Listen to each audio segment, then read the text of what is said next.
Hello dear students, I welcome you all again in one of my video. In this video we are going to compare CTAU Udaipur versus MBM Jodhpur versus RTU Kota. तो students के लिए जो ये तीन demanding colleges हैं, student काफ़ी confusion में है किसको प्रेफर किया जाए किसको नहीं, क्या हमें इसमें कोई सीट मिल पाएगी नहीं मिल पाएगी।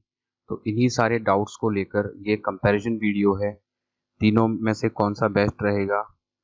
तो एक बार इन पे कंपैरिजन कर लेते हैं तीनों कॉलेजेस में किसमें क्या क्या फैसिलिटीज अवेलेबल है। तो कल रीप ने काफ़ी लेट मेरिट रिलीज कर दी है, वो टेंटेटिव है, तो मैंने उसके रिगार्डिंग वीडियो बना दिया है कि अगर आपको उसमें कोई इशू सेंड करना है तो आप कर सकते हैं। उसके लिए आपको 3 दिन का टाइम दिया गया है, 3 दिन के बाद आपकी फाइनल मेरिट रिलीज कर देगा रीप।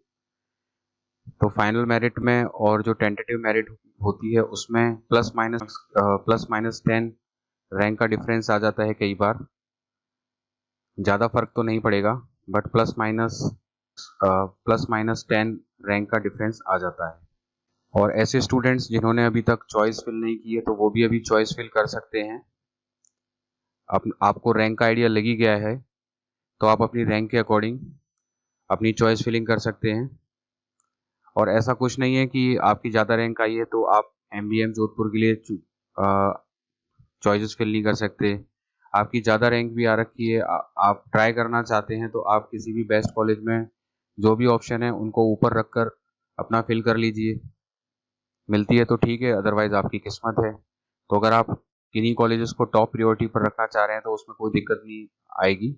तो अपनी चॉइस फिलिंग करते वक्त अगर आपको ऐसा लगता है कि मेरी रैंक तो ज़्यादा है, मिलेगा कि नहीं मिलेगा, लेकिन आपका मन है कि मैं MBM को भी चूज़ करूँ, RTU कोटा की भी चूज़ करूँ, CTAU उदयपुर को भी चूज़ करूँ, तो उसके लिए तो कोई मनाही है नहीं, आप रख सकते हैं उनको अपर चॉइसेस में।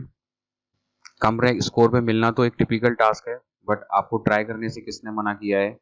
तो सभी स्टूडेंट्स सभी कॉलेजेस के लिए ट्राई कर सकते हैं। बाकी ये डिपेंड करता है थोड़ा सा काउंसलिंग में लक फैक्टर अगर वर्क कर जाए आपका या अपवर्ड मूवमेंट के चांसेस में, तो एक ऑप्शन लेकर आप चल सकते हो। टॉप के कॉलेजेस को ऊपर प्रायोरिटी पर रखकर जिनका स्कोर थोड़ा डाउन है वो रख के चल सकते हैं। तो आप काफ़ी सोच समझ के जो काउंसलिंग है कॉलेजेस की जो चॉइस है उसको काफ़ी ठीक तरीके से फिल करें। और जिन स्टूडेंट्स की ने पहले ही चॉइस लॉक कर दी थी, अगर वह लॉक ओपन कराना चाहते हैं तो टिकट जनरेट करके रीप को रिक्वेस्ट कर सकते हैं। हो सकता है कि रीप उनको अलाउ कर दे, उनका जो लॉक की हुई चॉइसेस हैं उनको एक बार ओपन कर दे। तो अभी भी आपके पास टाइम है, तो आप अपनी फिल की हुई चॉइसेस को दोबारा एक बार एक्सरसाइज कर सकते हैं, उनको अपडेट कर सकते हैं। तो चलिए स्टार्ट करते हैं कंपैरिजन वीडियो। तो CTAU उदयपुर हो गया, MBM जोधपुर हो गया, RTU कोटा हो गया, तीनों ही गवर्नमेंट कॉलेजेस हैं, गवर्नमेंट कैटेगरी के कॉलेजेस हैं और काफ़ी पॉपुलर हैं स्टूडेंट्स के बीच में। तो देख लेते हैं। सबसे पहले एस्टेब्लिशमेंट ईयर, कॉलेज की पहचान उससे होती है कि वो कितना पुराना होता है, तो ये भी एक पैरामीटर है। तो CTAU उदयपुर 1964 में सेटअप हुआ था, MBM जोधपुर 1951 में सेटअप हुआ था और राजस्थान टेक्निकल यूनिवर्सिटी कोटा जो पहले इंजीनियरिंग कॉलेज कोटा के नाम से जाना जाता था वो 1981 में सेटअप हुआ था। तो यहाँ पे सबसे ओल्डेस्ट की बात करें तो MBM इंजीनियरिंग कॉलेज है, वो सबसे ओल्डेस्ट है। Oldest not in Rajasthan but पूरे इंडिया में सबसे ओल्डेस्ट कॉलेजों में से एक MBM जोधपुर कॉलेज है। उसके बाद इसके जो कंस्टिट्यूएंट कॉलेज हैं तो CTAU Udaipur Maharana Pratap university of agriculture and technology Udaipur का कंस्टिट्यूट कॉलेज है। इसके अंडर में 6 कॉलेज आते हैं जिसके अंडर में एक CTAU उदयपुर भी आता है। MBM जोधपुर खुद यूनिवर्सिटी कॉलेज है जो कि ऑटोनॉमस पब्लिक यूनिवर्सिटी है। उसके बाद RTU कोटा जिसको हम यूनिवर्सिटी डिपार्टमेंट बोलते हैं, actually university department RTU Kota बोला जाता है इसको। तो इसके अंडर में जो कॉलेज है ये भी एक यूनिवर्सिटी कॉलेज है और ये भी ऑटोनॉमस है। तो देख लेते हैं कि इन तीनों ने फर्स्ट ब्रांच कौन सी स्टार्ट हुई थी इनके अंदर, क्योंकि जहां से जिसकी जो फर्स्ट ब्रांच स्टार्ट होती है वही उसकी पहचान रहती है जिससे उसने शुरुआत की थी। तो CTAU उदयपुर ने एग्रीकल्चर इंजीनियरिंग से शुरुआत की थी, एमबीएम जोधपुर ने सिविल इंजीनियरिंग से शुरुआत की थी और आरटीयू कोटा ने इलेक्ट्रिकल इंजीनियरिंग से शुरुआत की थी। इनका जो ओल्ड नेम है वो देख लेते हैं। सीटीयू उदयपुर का पुराना नाम राजस्थान कॉलेज ऑफ एग्रीकल्चर था। CTAU Udaipur Rajasthan college of agriculture, MBM Jodhpur MBM engineering college and RTU Kota engineering college Kota. जो कोर्स हैं वो सारे all India council of technical education से अप्रूव्ड हैं। तो टेक्निकल कोर्सेज को एआईसीटी से अप्रूव्ड होना बहुत अच्छा पैरामीटर होता है। इसकी वैलिडिटी हो जाती है कोर्स की एआईसीटी से अप्रूव्ड होने की वजह से। तो ये तीनों ही कॉलेजेस के जो कोर्सेज हैं वो AICT all India council of technical education new Delhi से अप्रूव्ड हैं। उसके बाद एनबी एक्रेडिटेशन देख लेते हैं। तो सीटीएयू उदयपुर की बात करें तो यहाँ पर मैकेनिकल इंजीनियरिंग एनबी एक्रेडिटेड है। एमबीएम जोधपुर में इलेक्ट्रिकल, मैकेनिकल एंड प्रोडक्शन ये एनबी एक्रेडिटेड हैं। और आरटीयू कोटा में सबसे ज्यादा एनबी एक्रेडिटेड ब्रांचेस हैं, जिसके अंदर electrical, computer science, civil engineering, production, industrial, mechanical, ECE, EIC और आईटी, ये आरटीयू कोटा की एनबी एक्रेडिटेड ब्रांचेस हैं। तो बीटेक कितने ट्रेड्स में देते हैं ये देख लेते हैं। तो सीटीएयू उदयपुर 8 ब्रांचेस में बीटेक की डिग्री देता है। एमबीएम जोधपुर 14 ब्रांचेस में बीई की डिग्री अवार्ड करता है। आरटीयू कोटा 12 ब्रांचेस में बीटेक की डिग्री अवार्ड करता है। इसके अलावा अदर कोर्सेज कौन कौन से हैं? तो अदर कोर्सेज में एमटेक हो गया, एमबीए हो गया, पीएचडी हो गया इन सीटीयू उदयपुर। एमबीएम जोधपुर में एमई हो गया, एमसी हो गया, पीएचडी हो गया और भी बहुत डिफरेंट कोर्सेज हैं। आरटीयू कोटा में एमटेक, एमबीए, पीएचडी एटसेट्रा जो कि टेक्निकल फील्ड से रिलेटेड कोर्सेज हैं। इसके अलावा भी और काफी सारे कोर्सेज हैं। तो तीनों ही के अंदर पीएचडी है, इसका मतलब रिसर्च की जो फैसिलिटीज है। एमटेक है तो इसका मतलब यहाँ पर रिसर्च की फैसिलिटी अवेलेबल होती है। उसके बाद डिग्री की बात करें तो सीटीएयू उदयपुर है वो बीटेक की डिग्री अवार्ड करता है, bachelor of technology. MBM Jodhpur है वो बीई की डिग्री अवार्ड करता है, बैचलर ऑफ इंजीनियरिंग। और आरटीयू कोटा की बात करें तो वो भी बीटेक की डिग्री अवार्ड करता है, बैचलर ऑफ टेक्नोलॉजी। अगर कैंपस साइज की बात करें तो यहाँ पर सीटीएयू उदयपुर है उसका 435 एकर्स का कैंपस है। एमबीएम जोधपुर 98 एकड़ का कैंपस है। और आरटीयू कोटा की बात करें तो 385 एकड़ का कैंपस है। तो सबसे बड़ा कैंपस देखा जाए तो सीटीएयू उदयपुर का है 435 एकड़ में। सेकंड नंबर पे आरटीयू कोटा का कैंपस है 385 एंड थर्ड नंबर पे जो है वो है आपके एमबीएम जोधपुर का इन थर्ड नंबर। उसके बाद नेक्स्ट पैरामीटर है कि कैंपस किस तरीके का है। तो कैंपस तीनों ही ग्रीन कैंपस हैं, सराउंडेड बाय नेचर। तो जो सीटीएयू उदयपुर है वहां पर ग्रीनरी बहुत ज्यादा है। उसके अलावा जो आरटीयू कोटा है वहां पर भी ग्रीनरी बहुत ज्यादा है। और एमबीएम जोधपुर थोड़ा मॉडरेट ग्रीनरी है। एक तो वहाँ का इन्वायरमेंट भी थोड़ा हॉट है, इस वजह से थोड़ा सा कम है, बट फिर भी ठीक है, मॉडरेट है। उसके अलावा जो मेन बात आती है वो बिल्डअप एरिया की आती है। कैंपस के साइज तो गवर्नमेंट ने बहुत लैंड दे रखा है, बट उसमें से लैंड कितना यूज आ रहा है वो मैटर करता है। तो बिल्डअप एरिया कितना है। तो यहाँ पे सीटीयू उदयपुर का तो मेरे पास एप्रोप्रिएट रिकॉर्ड मेरे पास नहीं है, बट लगभग जो बिल्डअप एरिया है जिसपे कंस्ट्रक्शन हो रखा है वो सभी का लगभग बराबर है। जैसे एमबीएम जोधपुर पे जो कंस्ट्रक्शन हो रखा है, जो उसके पास लैंड है, वो 54,606 स्क्वायर मीटर पे हो रखा है। उसके बाद आरटीयू कोटा का 5400 स्क्वायर मीटर पे हो रखा है। तो आप देख सकते हैं जो कंस्ट्रक्शन है, चाहे लैंड किसी के पास कितना भी बड़ा हो, बट जो कंस्ट्रक्शन जितने एरिया पर हो रखा है, जितना यूज आ रहा है, वो लगभग सभी का बराबर है। तो इसमें कोई खास डिफरेंस है नहीं। इंफ्रास्ट्रक्चर और लैब की बात करें, क्योंकि तीनों ही राजस्थान के ओल्डेस्ट इंजीनियरिंग कॉलेजेस हैं, तो mixture of old plus new है। तो काफी पुरानी बिल्डिंग्स हैं, पुरानी लैब्स हैं, वो रिनोवेट भी हो रही है, नई बिल्डिंग बन रही है, न्यू लैब सेटअप्स हो रही हैं, तो वो तीनों में भी एक जैसी हैं। तो एमबीएम जोधपुर में भी ऐसा ही चल रहा है और आरटीयू कोटा में भी ऐसा ही चल रहा है। बेसिक फैसिलिटीज तीनों ही कॉलेजेस में अवेलेबल हैं। वाईफाई, स्पोर्ट्स, स्टेडियम, ग्राउंड तो यहाँ पर भी है, यहाँ पर भी है, यहाँ पर भी है। बट जो स्पोर्ट्स के जो बड़े बड़े ग्राउंड आपको देखने के लिए मिलेंगे वो आपको सीटीएयू उदयपुर में मिलेंगे। और आरटीयू कोटा में भी काफी इंडोर स्टेडियम काफी अच्छे हैं। और CTAU उदयपुर के भी इंडोर स्टेडियम काफ़ी अच्छे हैं, बट स्पोर्ट्स की फैसिलिटी, ये सब बेसिक फैसिलिटीज़ हैं, ये आपको तीनों में अवेलेबल हो जाएंगी। उसके बाद NCC NSS की बात करें तो ये भी, हाँ, ये भी तीनों में अवेलेबल हैं, तीनों में ही अवेलेबल हैं। उसके बाद हॉस्टल की बात करें तो हॉस्टल फैसिलिटी है CTA उदयपुर में, ये 4 बॉयज़ 2 गर्ल्स, और उसी तरीके से MBM जोधपुर में लगभग 12 सब्सिडाइज हॉस्टल हैं। इसी तरीके से RTU कोटा में भी नंबर ऑफ हॉस्टल्स ब्लॉक्स हैं, उसमें कोई प्रॉब्लम नहीं है। उसके बाद हॉस्टल फीस की बात कर लेते हैं तो हॉस्टल फीस में CTA उदयपुर में वन टाइम रजिस्ट्रेशन देना पड़ता है 8,800 एज अ सिक्योरिटी। उसके बाद सिंगल सीटेड की जो ईयरली कॉस्ट आती है वो 35,500, डबल की 34,300 एंड ट्रिपल सीटेड की 3,300। तो जनरली जो बीटेक फर्स्ट ईयर के स्टूडेंट्स होते हैं उनको डबल सीटेड दिया जाता है, तो आपकी 34,300 आपको पड़ता है। और ये फीस क्या होती है, रिवाइज होती रहती है, तो बस सिर्फ आपको जनरल आइडिया देने के लिए है।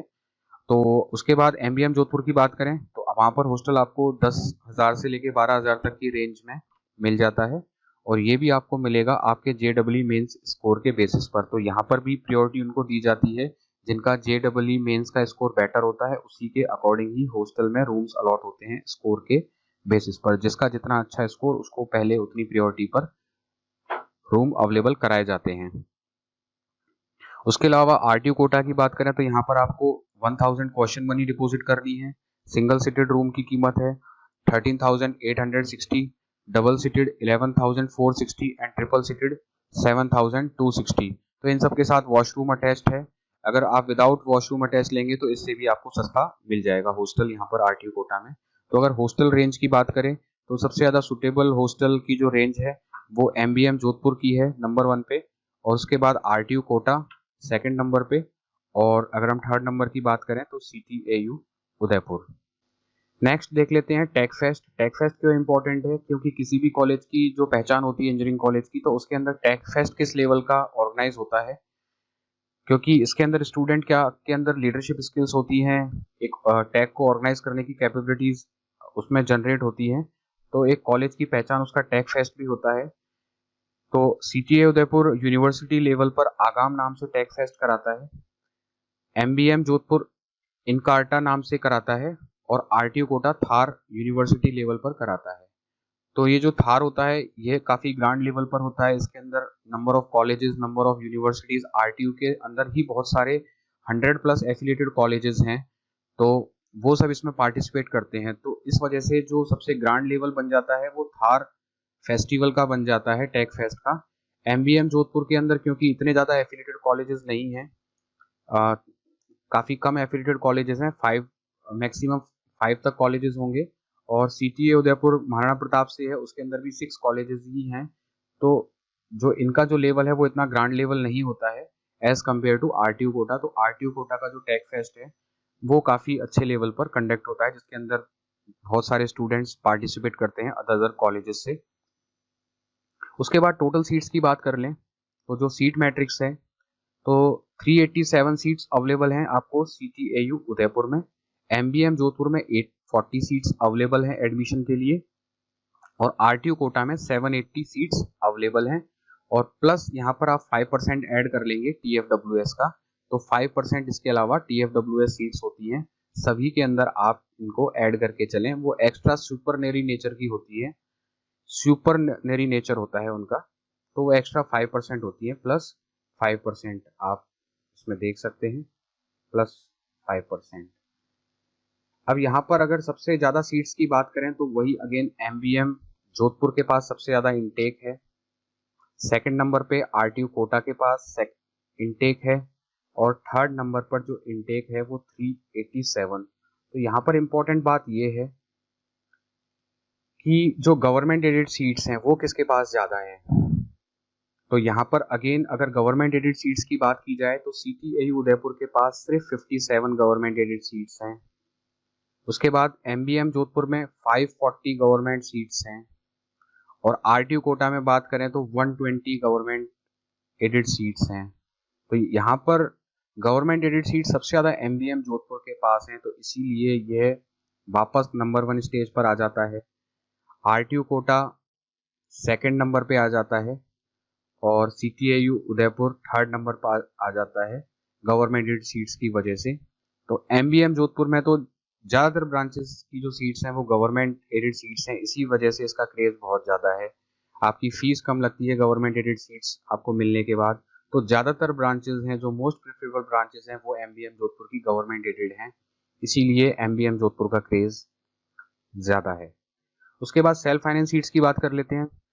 तो वो CTI उदयपुर में सेल्फ फाइनेंस सीट्स 330 हैं, MBM जोधपुर में 300 हैं एंड RTU कोटा में 660 हैं।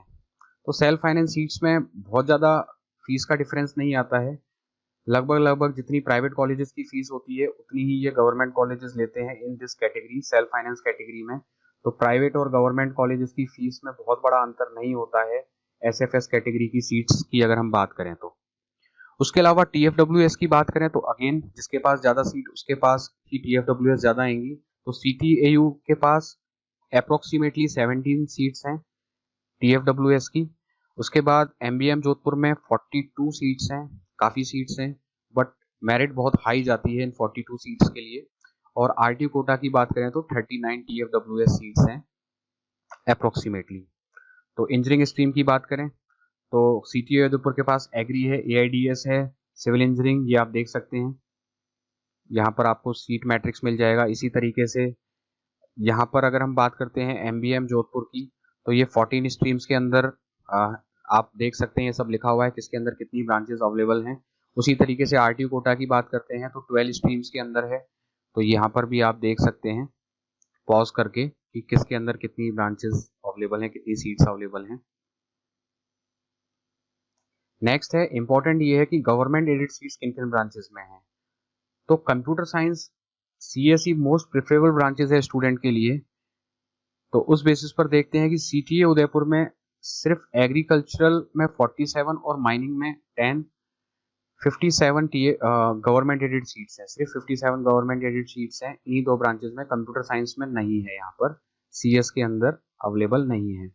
MBM जोधपुर में ज़्यादातर ब्रांचेस में गवर्नमेंट एडेड सीट्स हैं। यहाँ पर केमिकल में 30 हैं, सिविल इंजीनियरिंग में 120 है, CSE में 60 हैं, जो कि मोस्ट प्रेफरेबल ब्रांचेस है। इसी वजह से कट ऑफ हाई जाती है। एक तो सीट्स कम है, ऊपर से सारी की सारी गवर्नमेंट एडेड सीट्स हैं। उसके अलावा इलेक्ट्रिकल में 60 हैं, इलेक्ट्रॉनिक्स कम्युनिकेशन में 60 हैं, मैकेनिकल इंजीनियरिंग में 60 हैं, उसके बाद माइनिंग में 60 हैं, पेट्रोलियम में 60 हैं और प्रोडक्शन में 30 हैं। तो ये सारी गवर्नमेंट एडेड सीट्स हैं जिनकी रैंक थोड़ी सी डाउन होती है, तो वो उनको थोड़ा सा मैकेनिकल ब्रांच और प्रोडक्शन मिलने में आसानी हो जाती है। अगर उनको गवर्नमेंट एडेड सीट्स चाहिए तो वो इन ब्रांचेस के साथ चल सकते हैं, जहां पर चांसेस हो सकते हैं कम रैंक के स्टूडेंट्स को मैकेनिकल या प्रोडक्शन में कि उनको गवर्नमेंट सीट अवेलेबल हो जाए। पर बाकी जो ब्रांचेस हैं वहां पर थोड़ा सा मुश्किल रहता है। पेट्रोलियम में भी आप ट्राई कर सकते हैं, पेट्रोलियम के अंदर भी थोड़ी सी डाउन रह सकती है।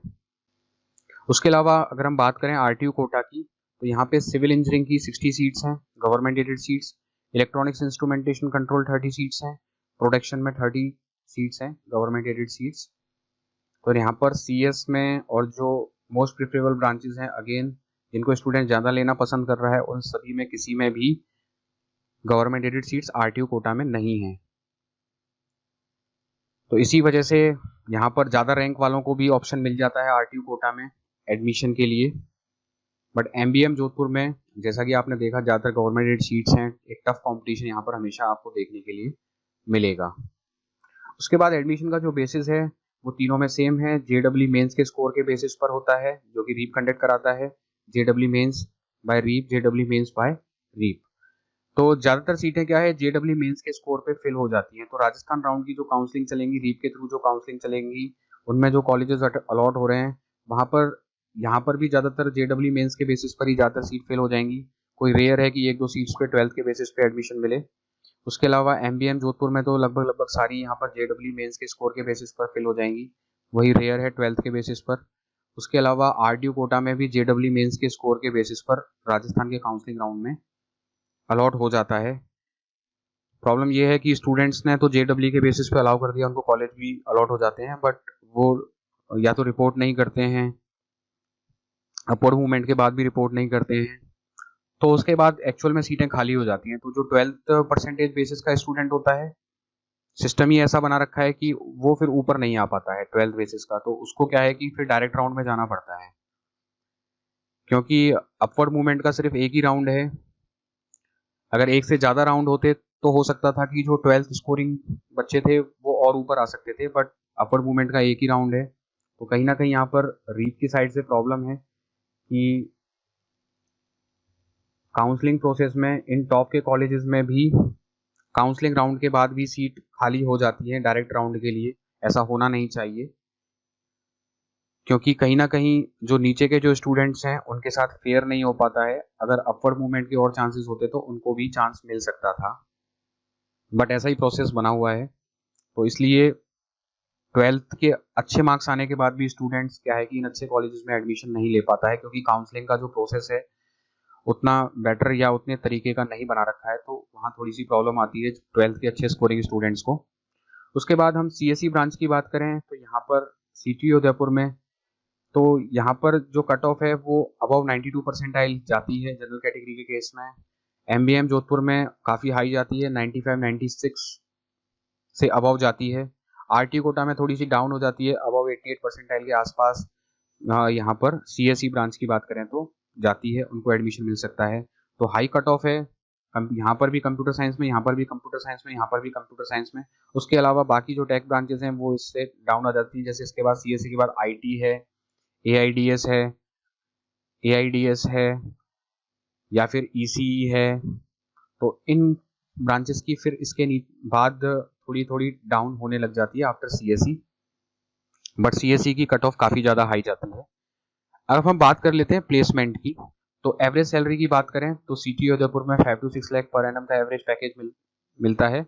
एमबीएम जोधपुर में 6 to 7 लाख पर एनम है एवरेज पैकेज, और आरटी कोटा की बात करें तो 7 लाख पर एनम है। तो एवरेज सैलरी की, एवरेज पैकेज की बात करें तो कोई खास डिफरेंस है नहीं, सबका बराबर सही है, लगभग लगभग कोई खास डिफरेंस नहीं है। उसके बाद हाईएस्ट सैलरी की बात करें तो सिटी उदयपुर में 25 लाख पर एनम माइनिंग में गया है, और एमबीएम जोधपुर में 21 लाख पर एनम पेट्रोलियम में 24 में गया था। और अगर हम 23 की बात करें तो सीएसआईटी में 16 लाख पर एनम गया था कैंपस प्लेसमेंट के थ्रू। और आरटी कोटा की बात करें तो 33 lakh per annum CSE branch में गया था फोन पे कंपनी के अंदर। तो अगर हम हाईएस्ट सैलरी की बात करें तो ये भी ज़्यादा मैटर नहीं करती, कोई ज़्यादा फर्क नहीं है। वो एक दो स्टूडेंट्स होते हैं, इक्के दुक्के स्टूडेंट्स होते हैं, वो कहीं ना कहीं कई बार कंपनीज में अच्छा पैकेज निकाल ले जाते हैं। तो स्टूडेंट ओरिएंटेड होता है, डिपेंड्स करता है कई फैक्टर्स पे, तो ये फैक्टर ज़्यादा इंपॉर्टेंट नहीं कर रहा हाईएस्ट सैलरी का। तो कभी कभी ये किसी ब्रांच का ट्रेंड होता है, जैसे कभी पेट्रोलियम में यहाँ पर चला गया, कभी सीएसआईटी में चला गया, कभी सिविल में भी चला गया, कभी इलेक्ट्रिकल में भी चला गया, कभी माइनिंग में भी चला गया। तो इसका भी कोई स्पेसिफिक पैरामीटर नहीं है कि हमेशा माइनिंग में ही जाएगा, हमेशा सीएसई में जाएगा, हमेशा पेट्रोलियम में। तो इस फैक्टर को हम ज़्यादा कंसिडर करके नहीं चल सकते। एट प्रेजेंट कंप्यूटर साइंस में ज़्यादा अपॉर्चुनिटीज़ मिल रही हैं, ये ट्रुथ है। कंप्यूटर साइंस में अगर आपको ऑन कैंपस नहीं मिल पाती हैं तो ऑन कैंपस सीएसई में ज़्यादा अपॉर्चुनिटीज़ हैं, और जहाँ तक कोर ब्रांचेस के स्टूडेंट हैं वो गवर्नमेंट जॉब्स के लिए ट्राई करते हैं। अगर प्लेसमेंट परसेंटेज की बात करें सिटी उदयपुर में, तो कोर ब्रांच में माइनिंग है, माइनिंग का ऑलमोस्ट 90% तक प्लेसमेंट है। उसके बाद एग्रीकल्चरल है, इसका भी 90% प्लेसमेंट है। माइनिंग ब्रांच में एवरेज पैकेज भी ठीक है, बट एग्रीकल्चर ब्रांच में एवरेज पैकेज बहुत डाउन है। प्लेसमेंट तो हो जाता है सभी का, बट एवरेज पैकेज इतना अच्छा नहीं है। स्टूडेंट जनरली फिर ज्वाइन करना पसंद नहीं करता है, जो पैकेज लगता है उस पर ज्वाइन करना पसंद नहीं करता है, वो फिर गवर्नमेंट एग्जामिनेशन की प्रिपरेशन की तरफ जाता है। उसके बाद इलेक्ट्रिकल का प्लेसमेंट भी ठीक है यहाँ पर। उसके बाद माइनिंग एग्रीकल्चर में तो है ही 80-90%, इलेक्ट्रिकल का भी प्लेसमेंट ठीक है, बहुत ज़्यादा अच्छा नहीं है बट ठीक है। उसके बाद एमबीएम जोधपुर की बात करें तो यहाँ पर जो प्रीवियस रिकॉर्ड के अकॉर्डिंग, अगर हम पिछले 2 साल के रिकॉर्ड में जा रहे हैं, तो वहाँ पर इलेक्ट्रिकल का जो प्लेसमेंट है जो कॉलेज के थ्रू हुआ है वो इलेक्ट्रिकल का हाईएस्ट है, सिविल इंजीनियरिंग का हाईएस्ट है। उसके बाद इनके बाद जो थोड़ा सा बेटर है वो सीएसआईटी और ईसी ब्रांचेस का है। तो जो ज़्यादा बेटर प्लेसमेंट है एमबीएम जोधपुर का वो इलेक्ट्रिकल और सिविल इंजीनियरिंग में है। बट यहाँ के स्टूडेंट जनरली क्या करते हैं, गवर्नमेंट जॉब्स में जाना प्रीफर करते हैं, क्योंकि और इनका ट्रैक रिकॉर्ड भी काफ़ी अच्छा है। जैसे इंजीनियरिंग सर्विस एग्जामिनेशन है, आईईएस, आईएएस, गेट एग्जामिनेशन, ये सब यहाँ के स्टूडेंट्स का ट्रैक रिकॉर्ड काफ़ी अच्छा है। इन गवर्नमेंट जो हाईली रेप्यूटेड गवर्नमेंट एग्जामिनेशन है, पीएसयूज हो गया, उनको निकालने का जो ट्रैक रिकॉर्ड है वो सबसे बेस्ट एमबीएम जोधपुर के स्टूडेंट्स का है। तो आरटी कोटा की बात करें, टेक ब्रांचेस में सीएस, आईटी और ईसी इनका प्लेसमेंट अच्छा लग जाता है आरटी कोटा में। कोर ब्रांचेस का उतना अच्छा पैकेज आरटी कोटा में नहीं लग पाता है। ये भी एट प्रेजेंट की सिचुएशन है, बट प्लेसमेंट मोस्टली डिपेंड करता है इंडस्ट्रियल ट्रेंड पे कि उस टाइम पे किस इंडस्ट्रियल ट्रेड में कौन से सेक्टर में ग्रोथ है, मतलब सब कुछ उसी पर डिपेंड करता है। तो इस टाइम पर सीएसआईटी में ग्रोथ है तो प्लेसमेंट वहां पर ज़्यादा अवेलेबल हो पा रहे हैं। उसके बाद फीस स्ट्रक्चर बहुत इंपॉर्टेंट पैरामीटर यहाँ पर बात कर लेते हैं, तीनों का कंपेरिजनली फीस स्ट्रक्चर। तो 3 कैटेगरीज हैं, government aided seats, SFS seat and TFWS seats. Government aided seats की बात करें तो यहाँ पर 43,400 है सीटीए उदयपुर में, एमबीएम जोधपुर में 38,500, 31,000, general OBC SC ST girl में, आरटी कोटा में 40,500 एंड 25,500 इन 2 कैटेगरीज में। तो अगर गवर्नमेंट एडेड सीट्स में भी बात करें तो सबसे कम फीस पे नंबर 1 पर ये आ जाता है, जबकि आरटीयू कोटा और जो सीटीओ उदयपुर है उनमें लगभग सेम सी फीस है, ज़्यादा डिफरेंस नहीं देखने के लिए मिलेगा। उसके बाद टीएफडब्ल्यूएस गवर्नमेंट एडेड एसएफएस की बात करें तो सीटीए उदयपुर 28,400 के आसपास है, एमबीएम जोधपुर 21,500 है, 22,500 आरटीयू कोटा है। तो यहाँ पर भी एमबीएम जोधपुर नंबर 1 पर आ जाता है, उसकी फीस सबसे कम है टीएफडब्ल्यूएस कैटेगरी में। ये इंडक्टिव है, ये चेंज होती रहती है फीस, और इसके अंदर मैंने जो क्वेश्चन मनी आपको देनी होती है वो भी इंक्लूडेड है, वो सिर्फ आपकी फर्स्ट ईयर में लगती है। और भी काफ़ी सारे चार्जेस हैं वो सिर्फ फर्स्ट ईयर में लगते हैं, उन सबको इंक्लूड करके जो चार्जेस के साथ जो फीस बनती है वो इन सब में दिखा रखी है। बाकी सेकेंड ईयर से जो फीस है वो जो यहाँ पर शो हो रखी है उससे भी ज़्यादा कम लगने लग जाएगी आपकी जो फीस है। तो यहाँ पर इसमें बात करें टीएफडब्ल्यूएस में तो यहाँ पर 34,400 per year CTA Udaipur, MBM Jodhpur 23,500 है, प्लस 3,000 आपको एक्स्ट्रा देने पड़ेंगे आपको किसमें, जिन ब्रांचेस में एनबीए एक्रेडिटेशन है। चाहे आप किसी भी कॉलेज में लें, चाहे आरटीयू कोटा में लें, चाहे एमबीएम जोधपुर में लें, चाहे सीटीए उदयपुर में लें, आपको 3,000 एक्स्ट्रा पे करने पड़ेंगे जिन ब्रांचेस में एनबीए का एक्रेडिटेशन है। तो इन ब्रांचेस में यहाँ पर है, मैंने आपको स्टार्टिंग में बता रखा है कि किन किन ब्रांचेस में एनबीए का एक्रेडिटेशन है, तो वहां पर आपको प्लस 3,000 फीस एक्स्ट्रा देनी पड़ेगी। उसके बाद एसएफएस की बात कर लेते हैं। तो एसएफएस की जो फीस है सीटी उदयपुर में 83,400 पड़ जाती है, एमबीएम जोधपुर में 70,500 पड़ जाती है, और आरटीयू कोटा में 90,000 के आसपास पड़ जाती है। तो यहाँ पर भी जो कम फीस है सबसे, वो फर्स्ट नंबर पे एमबीएम जोधपुर है, सेकंड पर सीटी उदयपुर है, एंड थर्ड पर आरटीयू कोटा है। और ये लगभग प्राइवेट के आसपास ही पड़ जाती है। अगर आप प्राइवेट में लेंगे तो 1 लाख 1.25 लाख के आसपास आपको प्राइवेट में देने पड़ते हैं। तो एसएफएस सीट्स में तो लगभग प्राइवेट और गवर्नमेंट में बहुत ज़्यादा फर्क देखने के लिए नहीं मिलता है। उसके बाद डायरेक्ट एडमिशन स्पॉट राउंड की बात करें तो हाँ, मैंने आपको बताया कि रीप का इतना काउंसलिंग का स्ट्रॉन्ग सिस्टम है नहीं, कि राजस्थान राउंड के बाद अपवर्ड मूवमेंट होती है, उसके बाद भी सीट्स खाली रह जाती हैं, और उसकी वजह से 12th तक की अच्छी रैंक वाले स्टूडेंट्स ऊपर नहीं आ पाते हैं। तो इसलिए जेडब्ल्यू के बेसिस पर ही स्कोर में सीटें फंस के रह जाती हैं। तो बच्चों ने तो अप्लाई कर दिया, जेडब्ल्यू के बेसिस में सीट भी फंस के रह गई, और जो चाहते थे 12th के नीचे रैंक वाले उनको काउंसलिंग के थ्रू मिली भी नहीं। तो उसके बाद क्या होता है कि डायरेक्ट में हर कॉलेज अपनी वैकेंट सीट्स निकालता है, तो सभी में वैकेंट रह जाती हैं हर साल, यहाँ पर भी रह जाती हैं। एमबीएम जोधपुर में पिछले साल 99 सीट्स वैकेंट रह गई थी। उसके बाद आरटीयू कोटा में तो बहुत ज़्यादा 184 सीट्स वैकेंट रह गई थी, जिनके लिए स्टूडेंट ने डायरेक्ट अप्लाई किया था। उसके लिए आपको अलग से रजिस्ट्रेशन फीस पे करनी पड़ती है डायरेक्ट एडमिशन के साथ। आप मेरे साथ जुड़े रहिए, मैं आपको टाइम टू टाइम बताता रहूँगा। तो जब डायरेक्ट एडमिशन होता है उसमें भी मैक्सिमम सीट्स जेडब्ल्यू के बेसिस पर ही फिल होती हैं, क्योंकि उसमें ऑलरेडी किसी को अच्छा कॉलेज मिल रखा है, अगर वो इनमें से किसी कॉलेज में सफल करना चाहता है तो वो यहाँ पर भी अप्लाई कर देता है। तो इस वजह से जेडब्ल्यू के बेसिस पर, बट कुछ सीट्स में 12th बेसिस पर भी होता है, काफ़ी ज़्यादा सीट्स 12th बेसिस पर यहाँ पर मिल जाती हैं आरटीयू कोटा के अंदर, और एमबीएम जोधपुर में थोड़ी कम मिलती हैं, और सीटीयू उदयपुर में भी थोड़ी उससे भी ज़्यादा कम मिलती हैं 12th के बेसिस पर। ये डिपेंड करता है आपके लक पर। लेस प्रिफर्ड जो ब्रांचेस हैं सीटीयू उदयपुर में, जिनको स्टूडेंट्स पिछली काउंसलिंग्स जो हुई उनमें काफ़ी कम प्रीफर करता है। सीटीयू उदयपुर में मैकेनिकल को स्टूडेंट्स काफ़ी कम प्रीफर करते हैं, इलेक्ट्रिकल को कम प्रीफर करते हैं, सिविल इंजीनियरिंग को कम प्रीफर करते हैं, क्योंकि इनकी जो हर काउंसलिंग राउंड के बाद डायरेक्ट एडमिशन में इनकी सबसे ज़्यादा सीटें खाली रह जाती हैं। 2023 का तो एग्जैक्ट रिकॉर्ड तो मेरे पास नहीं है, बट मैकेनिकल में 10 to 15 ब्रांचेस इनिशियली खाली रह गई थी, इनमें भी थोड़ी बहुत सीटें खाली देखने के लिए मिली थी। उसके बाद 2020 का रिकॉर्ड है, ये ऑथेंटिकेटेड है। सिविल इंजीनियरिंग में 16 सीट्स खाली रह गई थी, इलेक्ट्रिकल में 24 खाली रह गई थी, मैकेनिकल में 24, एग्री में 13, तो टोटल 77। सारे काउंसलिंग राउंड होने के बाद 77 सीट्स ब्लैंक थी, जिनको डायरेक्ट एडमिशन के राउंड से फिल किया गया था। वहीं एमबीएम जोधपुर में पिछले साल की बात करें तो बिल्डिंग कंस्ट्रक्शन में 53 सीट्स खाली रह गई थी। उसके अलावा पेट्रोलियम में 26 सीट्स खाली रह गई थी और प्रोडक्शन में 20 सीट्स खाली रह गई थी। टोटल मिला के 90 सीट्स पिछले साल खाली रह गई थी, जिनको डायरेक्ट एडमिशन राउंड से फिल किया था।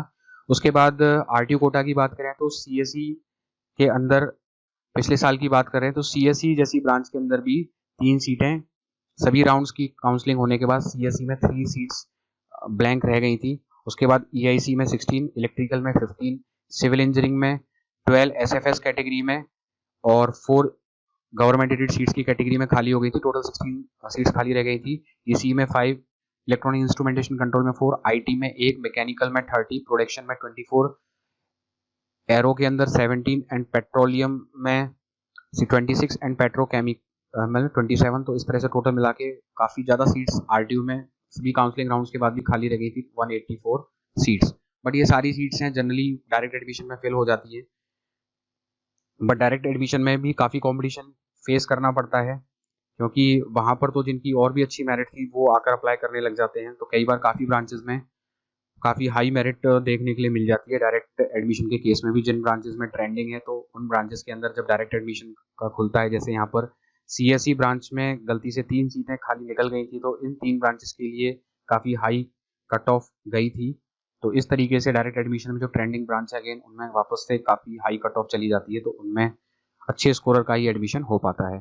तो ये एक कंपैरिजन था मेरी तरफ से। अब आप इस कंपैरिजन के बेसिस पर आपको अच्छे से स्टडी कर लीजिए, 1-2 बार सुनना पड़े तो इसको सुन लीजिए और आप अपना एनालिसिस लगा लीजिए कि बेस्ट कौन सा रहेगा।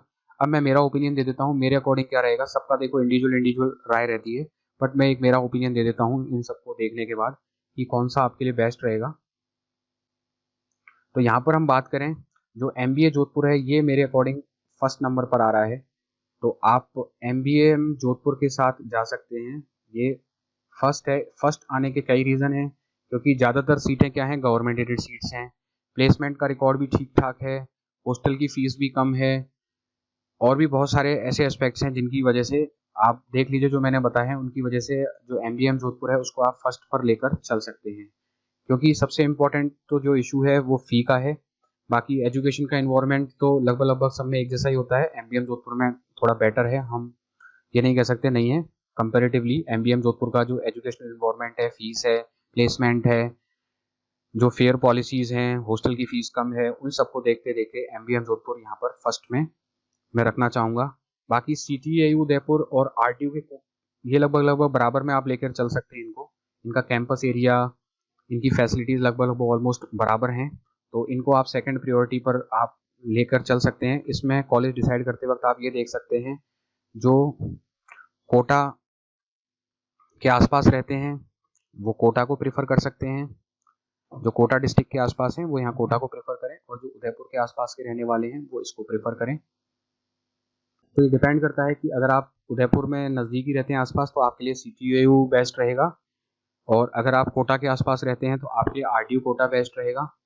अगर हम कंप्यूटर साइंस की बात करें दोनों के अंदर, सीटीयू उदयपुर और आरटीयू कोटा में, तो यहाँ पर सीएसई ब्रांच आपके लिए बेटर रहेगी आरटीयू कोटा में, क्योंकि एक बड़ी यूनिवर्सिटी है, फुल्ली टेक्निकल यूनिवर्सिटी है, फुल्ली टेक्निकल कोर्स चलाती है, तो एक्सपोजर यहाँ पर ज़्यादा है टेक ब्रांचेस के लिए, तो सीएसई बेटर यहाँ पर रहेगी।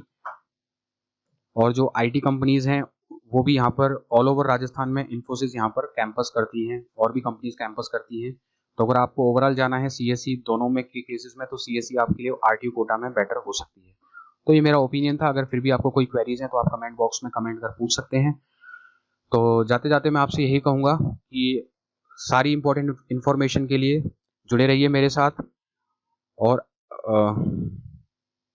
तो उसके लिए आपको कुछ नहीं करना, आपको चैनल को सब्सक्राइब करना है, आपको लाइक करना है और मेरे साथ जुड़ जाना है। आप कमेंट करेंगे, मैं उनका रिप्लाई सभी का देने की कोशिश करता हूँ। आप देख सकते हैं ड्रॉप बॉक्स में मैंने ऑलमोस्ट सभी की क्वेरीज का जवाब देने की कोशिश की है। वो तभी पॉसिबल है जब आप मुझे सब्सक्राइब करते हैं, मेरे साथ जुड़ते हैं। तो चलिए मिलते हैं नेक्स्ट वीडियो में। Thank you.